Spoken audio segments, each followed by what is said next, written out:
Donc, voici l'installation des Heavy Mud Flaps. Ici, c'est les outils que j'utilise. On peut aussi prendre des outils manuels, ratchet. J'y vais avec les outils que moi, je me sers le plus souvent. Donc, premièrement, je me sers d'outils en équerre pour aller retirer en dessous le boulon qui retient le garde-boue d'origine Tesla, donc un boulon 10 mm. On peut par la suite enlever les clips de plastique en soulevant. Il y a une petite coche, on rentre un tournevis plat ou un outil à levier. On retire les clips et on peut retirer le garde-boue d'origine. On ne doit pas oublier de repositionner le boulon en dessous. Donc,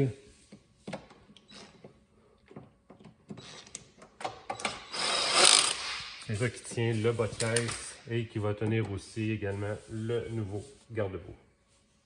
Donc, la bande portière, on prend un chiffon d'alcool qu'on vient laver la bordure extérieure de l'aile, le bas ici, et aussi l'intérieur, très important.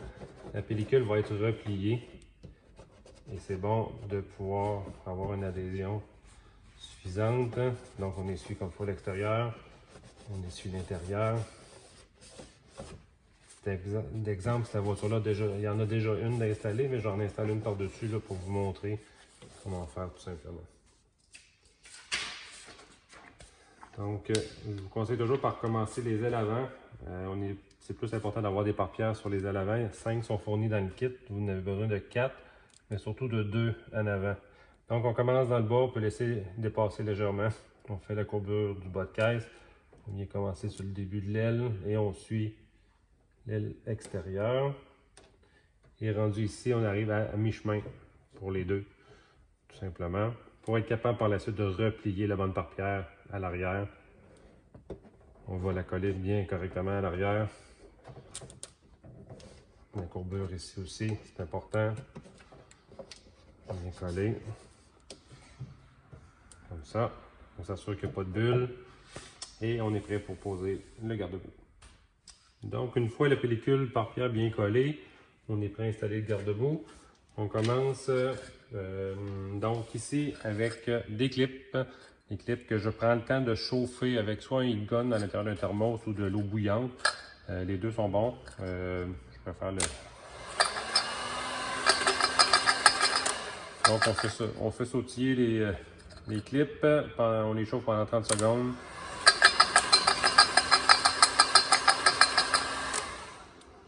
Et une fois qu'ils sont assez chauffés, on peut procéder à l'installation. C'est des clips en nylon, sont très solides, mais on doit les aider pour l'installation. Donc on installe les deux clips du bas. C'est ici. Voyez-vous, c'est plutôt simple à pousser, mais il faut les chauffer. On doit aussi insérer le U-nut. On peut le faire avant ou après. Donc juste écarter légèrement la faucelle, rentrer le U-nut de plastique, mettre à son endroit. Il faut par la suite enligner la bonne hauteur pour tomber avec le trou ici pour la vis. Donc on vient réappuyer le U-nut contre la paroi de l'aile. Bien s'assurer que l'aile est assez proche de la faucelle. Les ailes de Tesla sont plutôt molles, donc assurez, vous pouvez pousser vers l'aile pour s'assurer que l'installation est au bon endroit. Donc ramenez le U-nut vers l'aile, enligner trou à trou, position vers le haut, et on va être prêt à faire le trou ici. Je me sers tout simplement d'un outil en équerre, mais vous pourriez le faire sans problème là, avec la roue tournée comme ça, avec une mèche d'environ 3,16. Donc on vient percer ici pour aider le plastique, comme ça ici tout simplement, pour que la vis visse directement dans le U-nut et non dans le plastique, puis et dévie de sa trajectoire. On vient positionner le haut.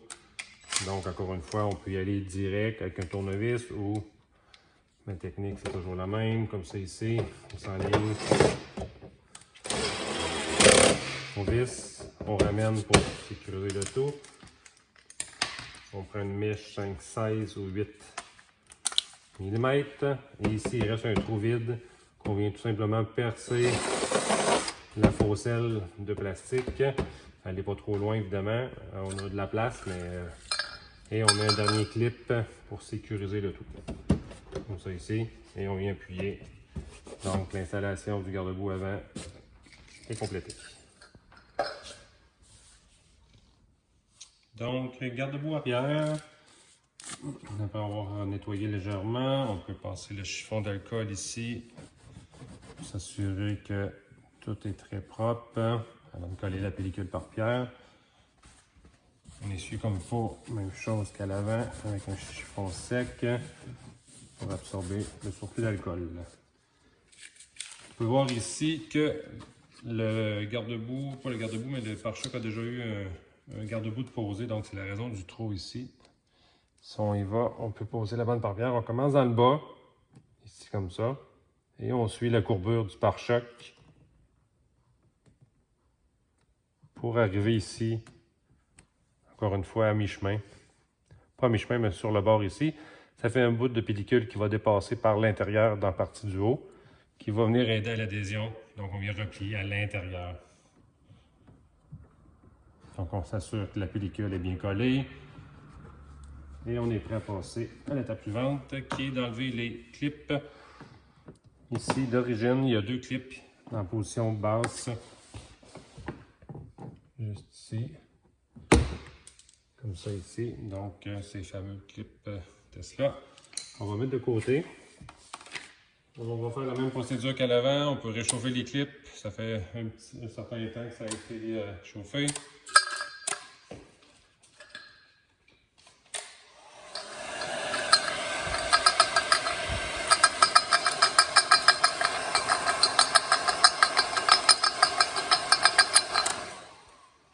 Pour faciliter l'installation, on prend 2 clips, on vient installer ici dans le premier trou, on vient appuyer, et le deuxième qui est un petit peu plus loin. On peut s'assurer aussi de venir soulever le pare-choc. Parfois avec le poids du sable, c'est plus difficile d'aligner les trous. Donc on installe ça ici comme ça. On vient par la suite positionner la braquette du haut en tassant légèrement le pare-choc. La braquette rentre en arrière de la faucelle de plastique, de feutre, pardon. On enligne le trou du U-nut avec le garde-boue. Excuserai que la caméra, c'est pas facile. On a qu'à serrer une fois vis-à-vis. On peut soutenir la braquette arrière et venir poser la dernière vis juste ici.